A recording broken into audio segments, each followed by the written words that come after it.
Everyone, welcome back to my channel. এখন বাজে 9:30। তো এখন থেকে আমি আমার ব্লগটা স্টার্ট করছি। এই দেখো, এটা হচ্ছে আমাদের বাগান আর এটা হচ্ছে আমাদের বাড়ি। এটা হলো আমাদের গ্রামের বাড়ি, তা এটা হলো আমাদের বাগান আর এখানে দেখো এগুলো জমি। তা চলো ব্লগটা স্টার্ট করা যাক। আমার সকাল থেকে উঠে টিফিন করা, ব্রেকফাস্ট, চা খাওয়া সব কিছু কমপ্লিট হয়ে গেছে। তা চলো, ঘরে টুকটাক কাজ আছে, শ্বশুরবাড়ি যখন টুকটাক তো কাজ করতেই হয়। তা চলো ব্লগটা স্টার্ট করা যাক।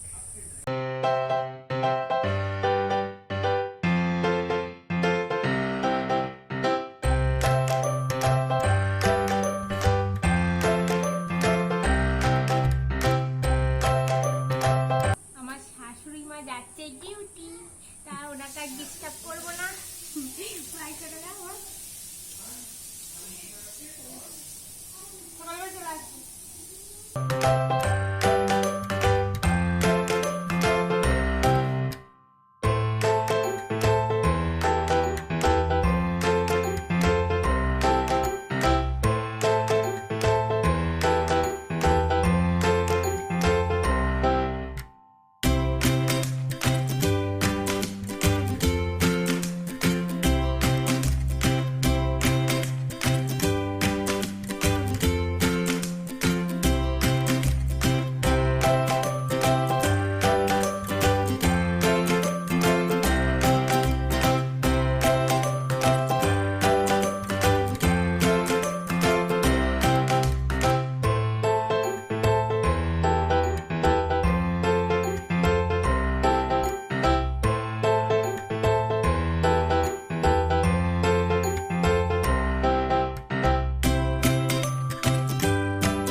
ফ্রিজটার অবস্থা দেখো।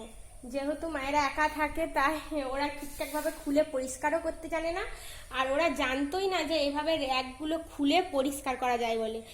এমনি কলিন দিয়ে জাস্ট উপর থেকে মুছে দিত, আর সেটা জানে না যে র্যাকের ভিতরে এরকম মানে কি বলবো এত ময়লা জমে থাকে বলে। চলো ফ্রিজটাকে আমি ক্লিন করে নিই।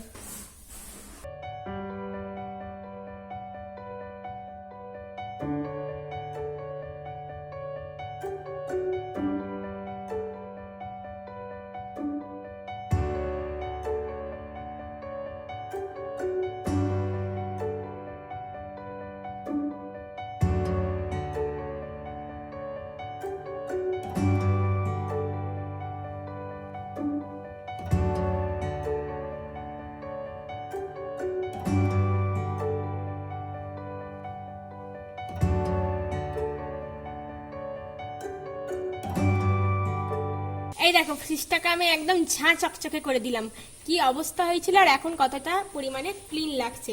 তা চলো এরপর আমি ফ্রিজের যে কভারগুলো আছে, পার্টসগুলো আছে, র্যাকগুলো আছে, যা যা বলতে পারো ওইগুলোকে আমি পরিয়ে নিই।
র্যাকগুলোকে আমি লাগিয়ে নিলাম। এরপর কাজ হচ্ছে ফ্রিজটাকে অন করা। আর এখন আমি যাব স্নান করতে।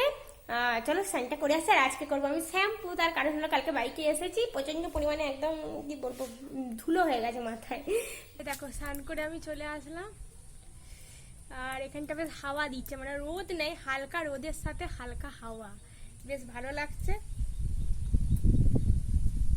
এখন গিয়ে আমরা করবো লাঞ্চ।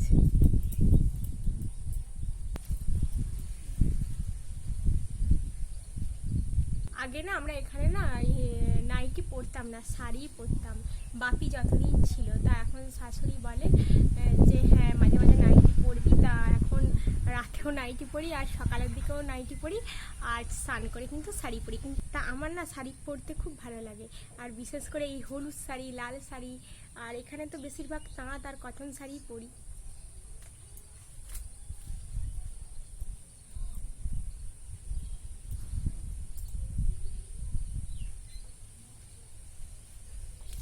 চুলটাও শুকিয়ে গেল তোমাদের সাথে কথা বলতে বলতে।